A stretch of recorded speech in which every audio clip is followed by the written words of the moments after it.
Welcome to the second day of the Eyes on Earth online roadshow. My name is Linda van Duivenbode and I am your host for this session. Yesterday we shared a lot of information about the Copernicus system and services.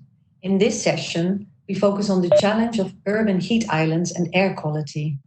Dr. Alexander Los from the Institute for Housing and Urban Development Studies will give an introduction to urban applications based on Copernicus services. And he will be joined by Stijn Vermoote from the European Centre for Medium-Range Weather Forecasts.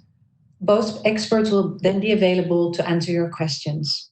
Now, during the presentation, you can submit your questions in the text box on your screen. Please keep the questions short, as the text box only allows a maximum of 3 lines.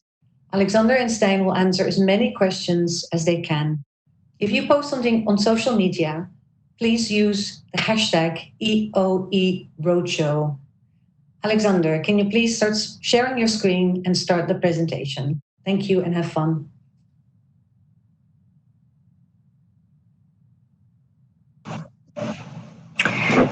Hello, everybody. Welcome. Thank you, Linda, for introducing me.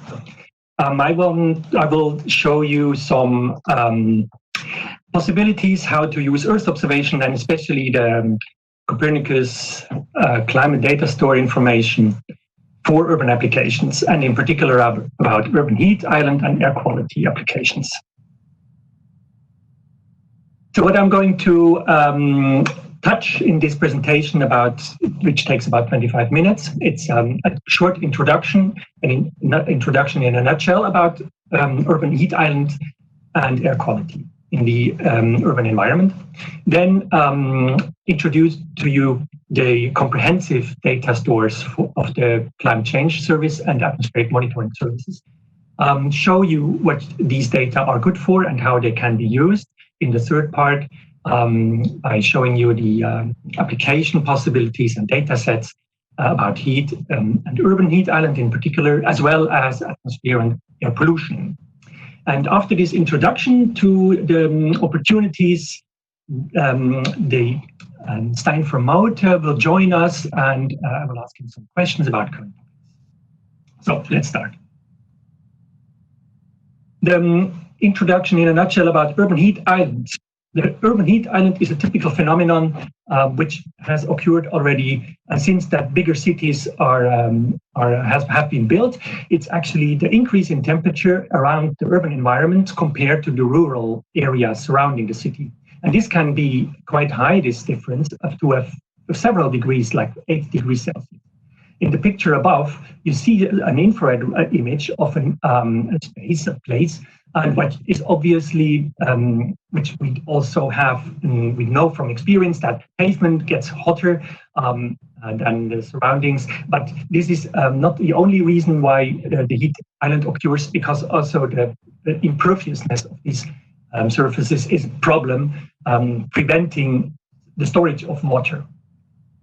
So in more detail, the urban heat island problem is caused by excess heat absorption in concrete and the reduced water storage, and therefore also the problem with evapotranspiration of the water, which would cool down the area. So the typical ingredients to assess urban heat island is the local measurements, which are always good to have, but also Earth observations are very helpful, not only, for instance, to measure land surface temperature, but also to characterize the environment in the city, land use, land cover, for instance. And last but not least, if you want to make an assessment of the urban heat island, you would actually need a micrometeorological model to simulate it. And then you can also play with the conditions to find out which construction and green spaces are favorable to reduce urban heat island. About the vulnerabilities when talking, when having a heat event, what happens then? It has several bad effects, particularly what we are concerned about is health, but also for governments, it's the infrastructure and the water infrastructure, the livability, and so on. So about air quality, the concern is also here, in this for example, the medical or the human health problem, which has to be, for which the European Union and also the World Health Organization have defined some rules and guidelines. What is acceptable as a pollutant concentration level? However, these levels are regularly exceeded, and so in this table you can see for a certain collection of pollutants the excess exposure of citizens in percentage, and it's because of the higher exposure estimate for the WHO guidelines, it shows that these guidelines are more stringent. But this is to look into the, but to give you more information or show what could happen in the future, we need also climate projections. And with these climate projections, the situation can be calculated also for future scenarios.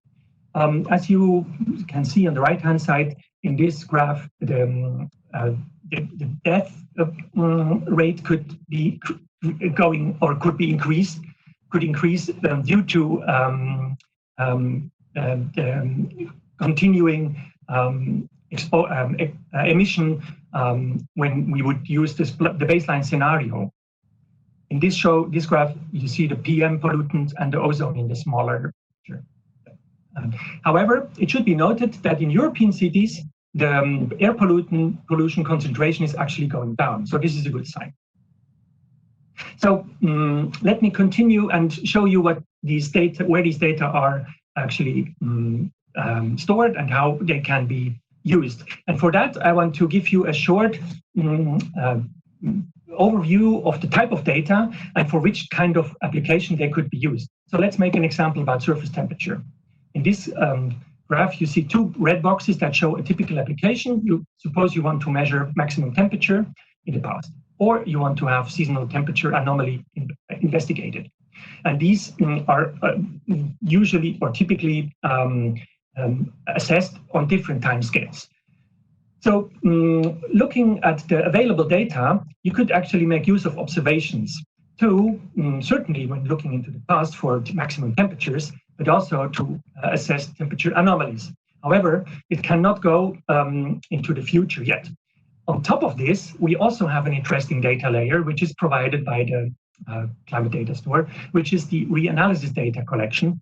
The famous one is the ERA5, and for regional applications, the ERA data collection. Reanalysis data are very helpful when local measurements are missing or when additional layer of data are used to make analysis.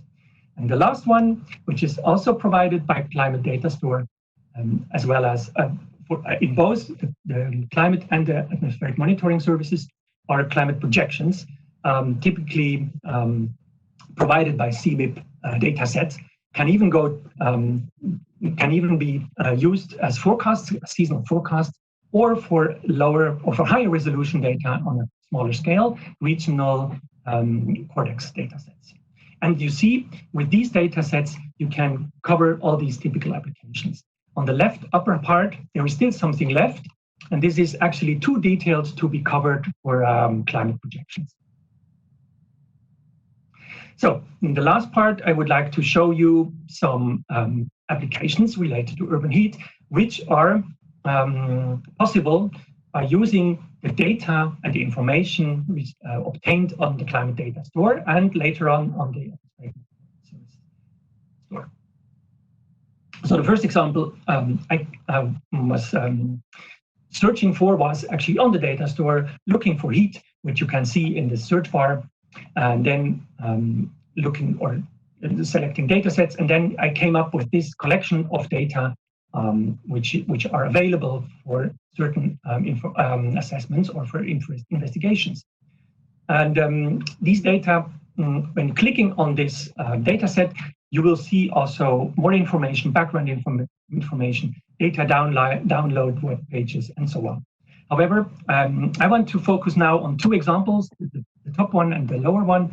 For this now, is this about heat wave in Europe, derived from climate projections. So from the past until into the future. So biased adjusted, the data collection about heat wave is obtained with regional climate models and are calculated as smooth averages in a certain period up to 2085. And it is even possible to obtain standard deviations because the data are calculated with model ensembles. So downloading this data, then I have used a simple program to visualize it. And I will show you three situations. So the number of days per year, according to certain rules or definitions for heat events or heat waves. So what you see here is the situation in 1990, where there are not so many heat wave days per year, roughly, let's say, from 0 to 3. However, if we continue and look at the current situation, 2020, we see already that the number of heat wave days has doubled, more or less, in Europe, all over Europe, especially in the southern part. But it's still significant for Western European countries. And also in the north, in Scandinavian countries, the increase is quite so considerable. However, if we go to 2050, then we see that this is even increasing substantially, especially in the southern part. So this is obtained with the heatwave data set. So now I want to look into the climate variables just quickly to show you that this is an interesting data set to compare or to look at the urban heat island effect, more or less, and investigate this for certain European cities. So these data are obtained from Urban Climate Model, which is based on downscaled ERA5 reanalysis data. So it offers a high-resolution data set, both in time and space, and shows temperature, relative humidity, wind speed, and specific humidity information. So on the left-hand side on this graph, you see the difference between two situations for Zagreb in 2008 and 2017, on August 7 in the middle of the afternoon. So what you see here is actually the difference between the situation in 2017 and 2008. And what is seen or shown is that the temperature in 2017 is higher than in 2008. And this can be used to assess certain information or certain conditions in your environment. And on the right-hand side, it is just a time series of this month of August for 2017. Okay, the last example is about atmospheric monitoring service, air quality. And this data store looks very similar as the climate data store. It contains various information. It has been launched only this year, so it is still young. I'm looking into the European air quality forecast data, but instead of making my own plot, I will use the services available on the climate data store. So going to this web address, we can see that we can come to the area where forecasts are shown for different species. So by selecting one, for instance, this one is for ozone forecast, you can what the forecast we can generate forecasts for different species in the web on the service website itself. And here I've clicked on the time for today, around noon, and which shows then the ozone concentration in the southeastern part of Europe. So this is based on climate models, coupled climate models, using a lot of information and combining them to generate air quality forecast. I have a grid of roughly 0.1 degree, which is about 7 kilometers at this latitude.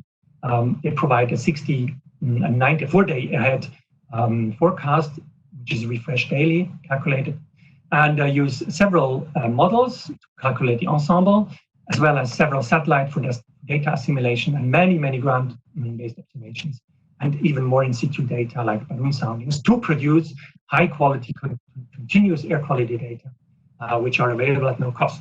And these data are used by several companies and also institutes to generate added value products on top of the data that are available in the data set. So this concludes my short introduction to urban heat island and air quality application in the urban environment using climate data and atmospheric monitoring information. So now, to show you what's possible using these data for current problems, I want to welcome Stijn from Mota, from ECMWF, and ask him some questions about interesting applications. But before that, I would like to ask him, Stijn, can you introduce yourself quickly?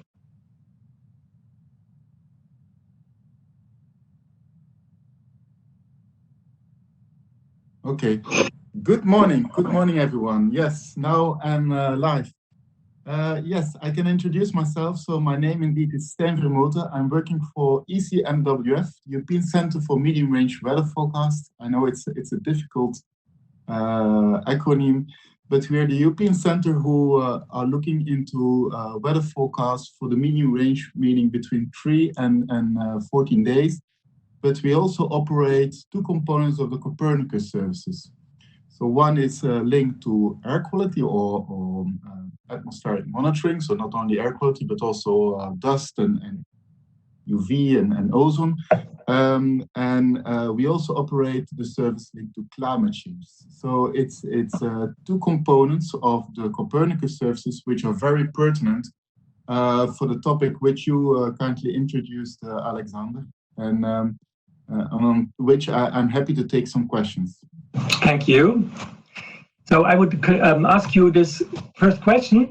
As we have seen, large cities can become heat islands, having substantial higher temperatures compared to rural areas. This is particularly a problem during heat wave periods. Would you mind to explain why and how is it expected to evolve over time?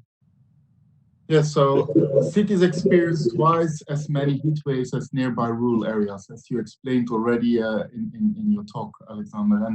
And we expect that the number of heat wave days is projected to increase by a factor of nearly 10 by the end of the century. So especially for people who are living in cities, the stress they observe due to heat waves will become extreme.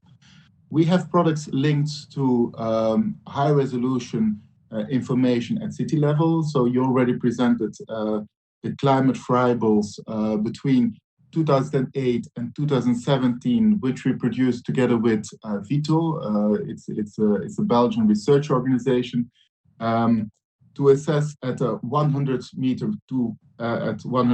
resolution how things like the temperature and humidity or wind evolve.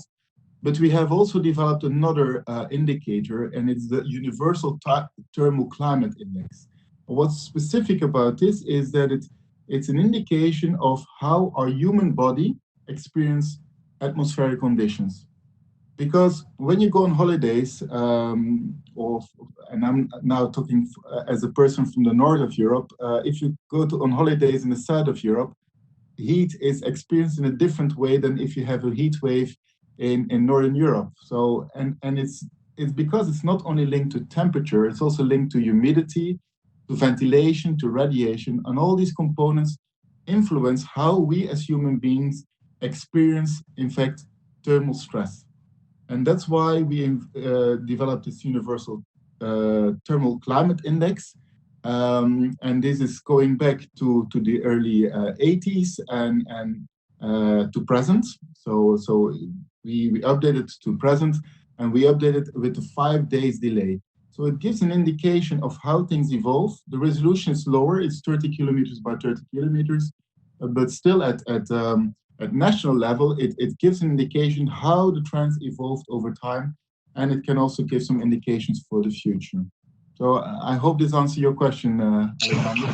Yes, thank you. It is also interesting to note that this is also an important issue for the urban environment. So the climate comfort index, which allows them to use the climate comfort index of the bigger area, and on top of it, derive more information using even the data that are available on the data store to assess the sensitivity of heat by urban citizens. Thank you very much. Very interesting. So my next question would be, if you look at concentration of air pollutants, citizens in city may be exposed to significant levels, as we have seen also by these excess exposures. One of the impact of the lockdown measures of coronavirus is that there is less traffic. Can this be observed in your Copernicus data? Yes, we have observed drops in air pollutants concentrations, for example, for particulate matter, so PM10, and nitrogen dioxide, NO2, which are both products of combustion processes of, for example, road traffic. And this is, of course, linked to a situation where people or where different countries went into lockdown situations. So people had to stay home. You see that people are using less cars or buses or other transport means which have combustion processes. And we see this in different ways. So you have very nice images from Sentinel-5P. Of course, these are satellite images looking at the total column of the atmosphere. And for those days where information is available. But we also observe changes when we look at ground stations, so at nose level, so where the information is imported, or on ground level. But also for these, you rely on the stations and where the stations are located. And what we try to do, or what we're doing, is to combine this information from satellites, from measurements on Earth in cities and rural areas, and combine this with models which also take into account weather, so wind, and elements which influence also the chemistry of the different pollutants.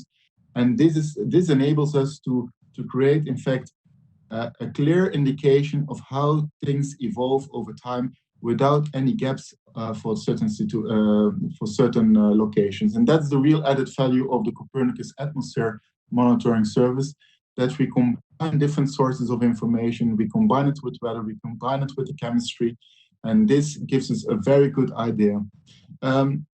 We have different products linked to the corona crisis, so we try to support society, we try to support policymakers, but also the public health community to get insights of potential links between air pollution and the spread of the coronavirus, but also the impacts of the lockdown measures. And this is a particular element which is interesting. And for us to be able to do this, we have to look sufficiently to the past. So we need to have information about a sufficient number of years to see what's the trends, the normal trends, because things vary over time. And what do we see this year? And then we also combine this information, and you can see it on the slide at the moment. We combine this with information about the local and national lockdown situation, and then you can see if there is an influence or not.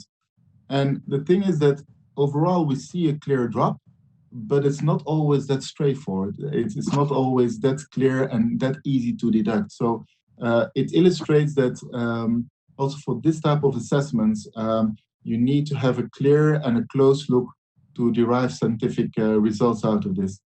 And to close my reply on your question, Alexander, what's interesting to know is not only that due to this lockdown, the air that we breathe is cleaner, so that's a fact, but it also provides us some very valuable information which we can use to better appreciate the impacts of eventual future air quality policy measures.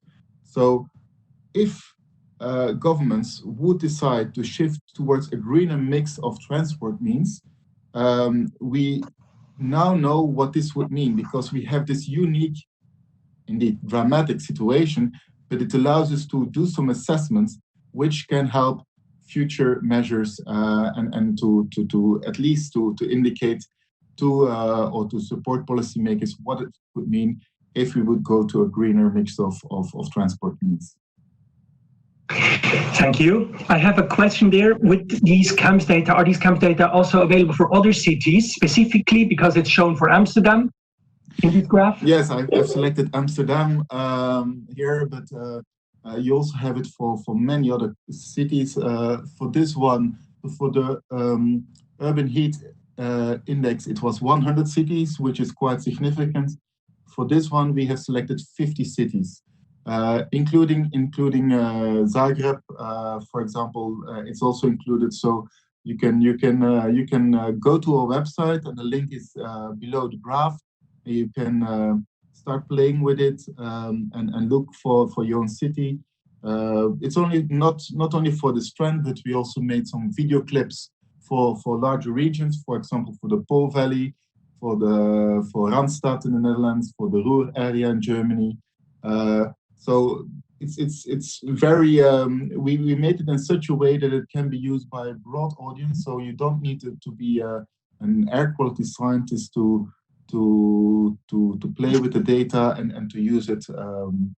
So yes, it's available for many different cities. Thank you. I have one more question.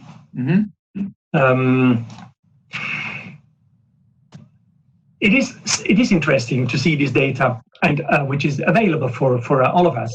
But suppose students or companies or research institute want to make more easier use of it, they would probably be interested to user-friendly applications who can show this data in graphs and maps.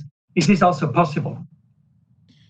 Yes, so indeed, Alexander, as probably mentioned throughout the day yesterday already and probably repeated today, Copernicus is there for quality assured, free and open data. So that's the baseline, and that's the philosophy of Copernicus, and it's available for everyone, and it can be downloaded for the use without limitations. And by this, it can be combined with other data sources by companies, by research institutes, but also by students, of course. And you can combine it with other physical information, but you can also combine it with socioeconomic data. You integrate everything in a geographical information system, and you can derive some interesting products, which, if there is a market, you can sell on the market. So we also don't have an issue that you would use it for commercial purposes, and that's in fact something which we stimulate, as illustrated by other talks yesterday. It's there, but what we offer on top of just data, it's a service, and it's also the fact that we develop some applications via a toolbox, and this toolbox is aimed to combine data and illustrate it in nice graphs, in nice maps, we have developed with some partner institutes from all over Europe some applications which illustrate the potential of this toolbox. But this doesn't need to be done in the toolbox itself, but it can be done in the own environment of a company, or the student can work on his own environment. But it illustrates what it's able to do. And in your slide, you present already an application which colleagues of mine have recently developed together with the Italian IT company Be Open, and it's a COVID-19 application. So an application which is focused on coronavirus, and with this we want to illustrate what our data is able to mean as an added value for the public health community. So it illustrates on one side the data which we have on temperature and humidity, and this is based on a reanalysis data. So it's the historical data which we then plot on a map and in graphs, and we combine this, we overlay this with information from the Johns Hopkins University, which several of you may know because they are one of the prime providers of statistics on the COVID-19 cases.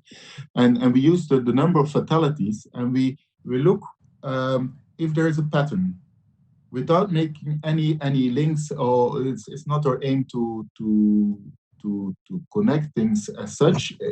That's more for the public health community to derive some conclusions out of this.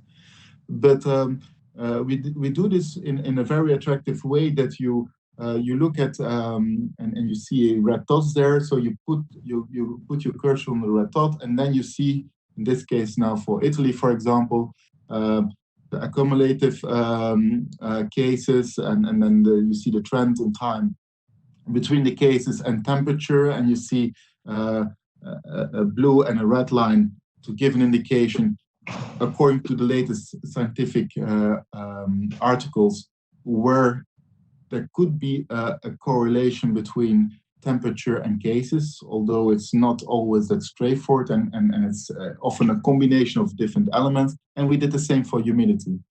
So in a nutshell, what we try to do is to provide data, we provide applications, we provide a toolbox, we reach out to the communities and say, look, we're there to support you.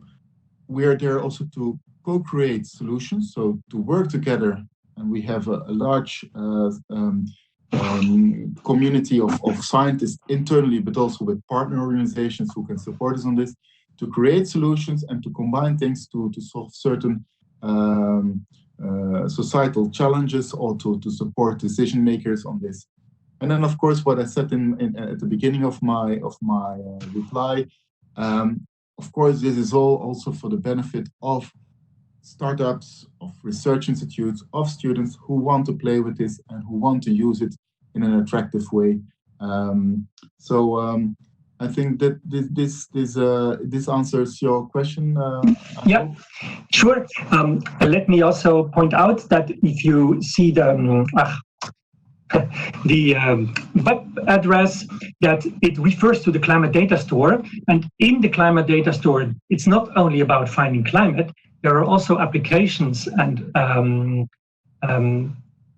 think there is a third category also found in the climate data store. So whether it's an application or data, you can go to the climate data store. It's collected over there, isn't it? Yes. So everything what I presented can be found on the climate data store. The slides will be made available to the audience. You can go there.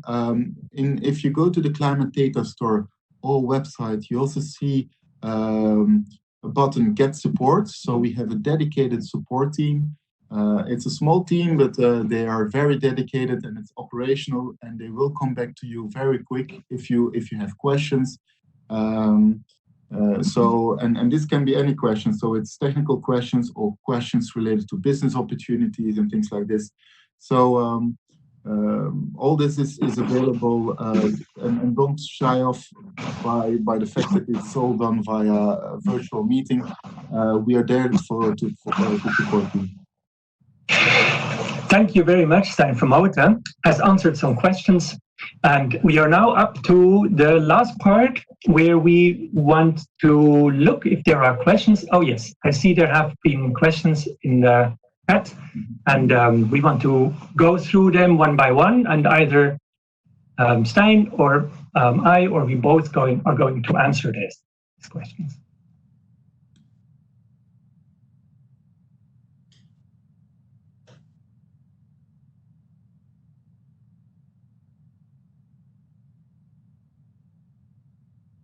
Yes, the first one is documentation information with tutorial and guides.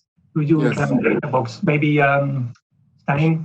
No, I think Sabrina confirms what I already indicated. So there are what you see in the climate data store is not only the data, but also the documentation is available, and we have documentation with tutorials and guides on how to use the climate data store toolbox. So these documents are available, but what I want to repeat is even if you don't find your answers in the documents, we still have a dedicated team to support and to find solutions together with you for specific things. So on one side, it's guidance on how to use the toolbox. but then maybe you have some questions on how you can derive some added value out of this, or to create business out of this. And we're also happy to support you on this to the extent possible, of course. So thank you, Sabrina, to remind us of this. It's true, and I think the other participants can see the short link which Sabrina posted there, which illustrates where you can find this information. So the second question is about the software available, particularly open source and free, for analysis of data for heat island effect studies. There are several data available. Either you can generate the maps directly using tools, for instance, those available on the Climate Data Store, but there are also various or several models that can be run in a GIS environment. And speaking about open source data or software, for instance, QGIS has modules that can be loaded that allow to make simulations of the urban heat island effect.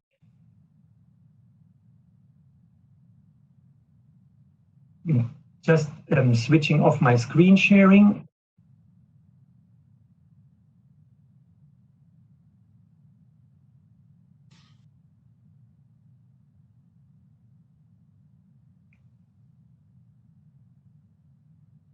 So again, the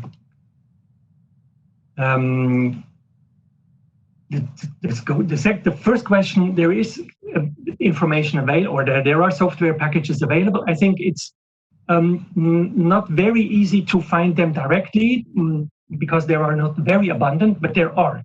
So if you have questions, in particular, want to have some examples or some recommendations, please come back to us. We can give you a selection for those packages. And second, how do you differentiate between depletion of underground water and then I can't read everything in detail anymore. Stijn also not. No, I have an issue that the questions are cut off if it's too long. How can you differentiate between depletion of underground water by usage and by heat island effects or something, or by urban? No, something. Yeah, maybe by usage in the data. Yeah. The usage and heat island effect. Yes. Yeah.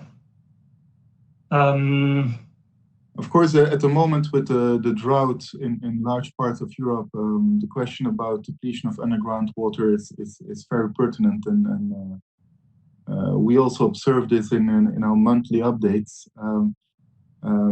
But the heat island effect is different. The underground water, the fact that it's dry and that the water tables have dropped significantly is due to the fact of precipitation, but also continuous droughts and the fact that they didn't succeed to deplete to fill up sufficiently over time. But it's also linked to, especially in certain countries, to the fact that in certain areas, indeed, there are too much hard surfaces, so the water is run off and it's not absorbed by the soils. But it's not per se linked to the heat islands as such. You also see these impacts in rural areas where you have a high number of buildings or concrete, especially in areas like the Netherlands and large parts of Belgium. You see this effect where you have a high number of high population. Maybe there is something interesting, the fact that you can also measure ground soil moisture from space. So it is possible to measure the moisture and the status of the soil from space, which could help also to assess the surroundings of a city, for instance, about the situation or the environment in general. But in the city, of course, it is always the problem that in previous surfaces are there and prevent to absorb water. And this is probably not the same situation as in other countryside, where precipitation is actually the main cause of the drought. But maybe in the city there is the concrete and the impermeable usage of street or street material, the main reason for water depletion.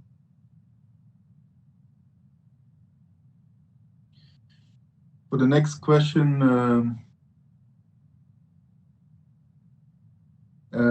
so Linda asked if weather forecast has a degree of uncertainty in locality of data, is heatwave forecast accurate enough to be used for cities to plan actions such as warning vouchers and swimming pools and the like? Yeah, this is something I was wondering because I think you mentioned you can actually do forecasts based on historical data. And I think in the Netherlands, we are now forecast to have a heat wave this summer. And I'm really looking for people who are not experts in this field.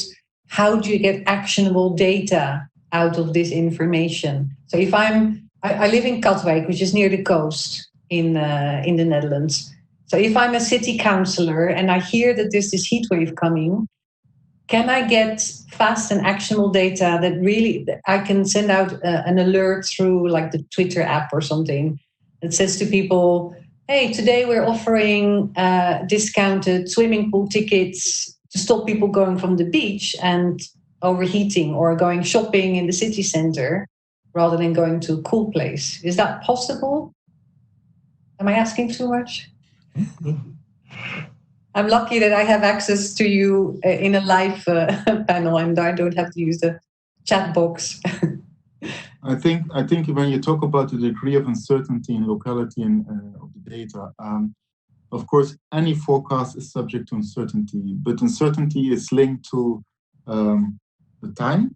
So the more you move forward in time, the higher the uncertainty becomes, but also the locality. So the larger area you're focusing on at, the smaller the uncertainty is. If you really want to have a forecast on your specific street or house, the uncertainty is larger than if you look at a whole country, of course. But the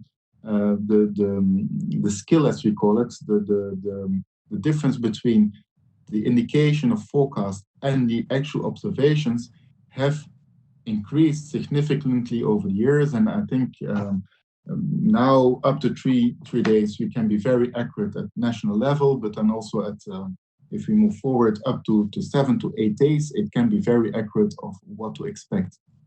And then if we specifically look at heat waves, there is a precise definition of what's a heat wave, and if sufficient days are triggered by the heat wave, of course, the national meteorological services will launch this warning, which will be implemented at national level or regional level to implement some measures. And this is already in place. So it's not as such as mayor of a city or somebody at very local level, but at national or regional level, these things are already in place. And you have already in certain countries, based on this, restrictions on putting up your own swimming pool in the garden, restrictions on having picnics and barbecues because of risks of wildfires and things like this. So these things are already in place and are already used, especially in nature reserves also, where fire risks are taken into account. So I hope this more or less answers your question, Linda. Yes, thank you. There is one question left from Carolina. What are the influences of Vermoote Island on thermal UAV archaeological detections? I think you refer to measurement systems that are used in the urban environment to do archaeological surveys and measurements. So that could be interesting. It could be interesting to actually use meteorological microclimate modeling to better investigate where are the hotspots, to see what is already very hot or what is influenced by the urban heat island effect. But it's also possible to use satellite data to detect land surface temperatures on a rather high resolution with certain satellites, which could also be used as a simultaneous observation to define the offset or the background temperature level for your investigation. So there are several possibilities, most probably talking about detections. In your case, it would make sense to use some background information to know what you can expect from the natural background in the urban environment. So we have, I think, no more questions right now. Linda? Yeah, that's right. Yeah, so thank you very much for that. I thought it was very interesting. It's very pertinent. It's very relevant topic. Because even in the Netherlands, which was a country where water was abundant and heat was rare, we are now seeing the reverse. So dry spells and heat spells are becoming more normal than the other way around. So I think this is becoming a very relevant topic, even more so in the next few years. So thank you very much for this very inspirational session. If viewers, because I saw we have 75 people watching. So if there are other questions that you have questions later that come up, then you can send an email to the general address, which is info@copernicusroadshow.eu. And then if you say, I have a question for Alexander, or I have a question for Stijn, or both, we can forward the question to them. Obviously, you've seen a couple of links in the presentation that you can look at yourself for further information. We know there are companies in the market that are offering commercial services if you don't feel confident enough to go and play with this data yourself. Later today, if you're inspired to see what the opportunities are for you to take your own ideas further, at the end of the day, there are 2 sessions about the opportunities in supporting ideas, like the Copernicus Masters, the Incubation Center. So please join those sessions later today. The sessions are recorded and will be available on the website that you have now to access the sessions. So you can also look back at your leisure at the information again, because of course it goes by very quick. So thank you very much, Alexander and Stijn.